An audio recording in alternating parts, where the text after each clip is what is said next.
Lazy Wizard's Apprentice. Please subscribe to my channel and support me.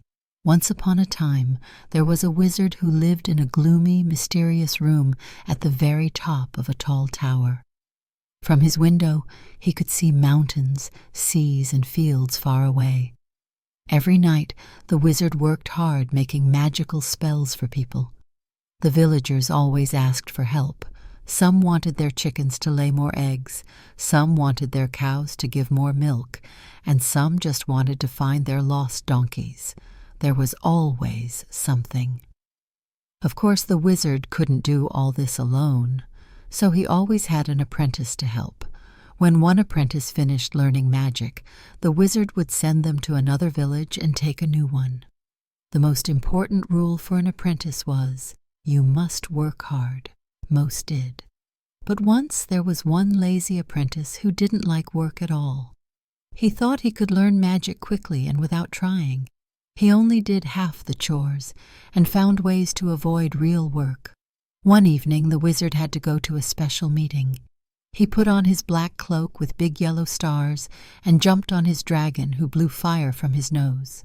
Before leaving, he told the apprentice, "I'll be back after midnight. We have an important spell to do when I return. While I'm gone, clean the room, but don't touch my spellbooks or tools, okay?"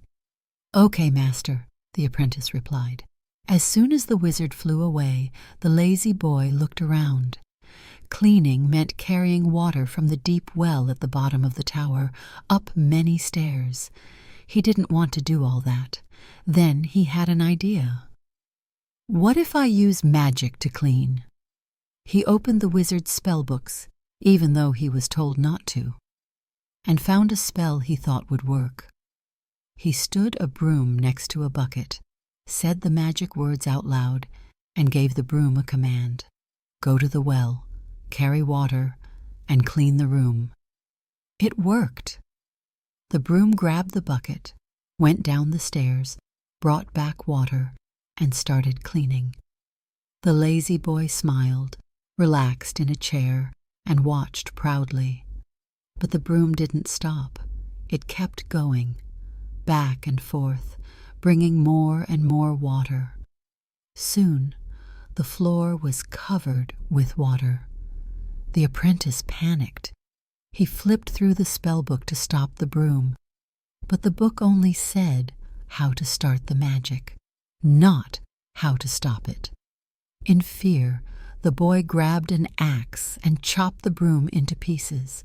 But instead of stopping, each piece turned into a new broom, and all of them kept bringing more water. The room flooded. The books, powders, and magical tools were soaked. The apprentice stood frozen, watching the disaster.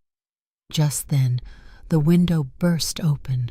The wizard returned, riding his fire-breathing dragon. His eyes sparkled like lightning. He looked around at the flooded room, his ruined books and broken tools. Without a word, the wizard whispered a magic spell to stop the brooms. Then he spoke another spell to sweep all the water out of the window. He used his dragon's warm breath to dry the books and fix the powders. Meanwhile, the apprentice stood shaking, imagining he'd be turned into a frog any moment. The wizard finally turned to him, raised his wand, and said, "Now it's your turn.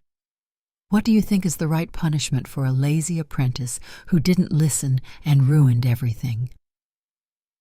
The boy trembled like a leaf, but then the wizard smiled. He took off his starry hat, walked over, and gently patted the boy's head. "You've been scared enough. I think you've learned your lesson. I'm sure you'll work hard from now on." And the wizard was right. From that day on, the lazy apprentice became one of the hardest working children in the world. Thank you for listening.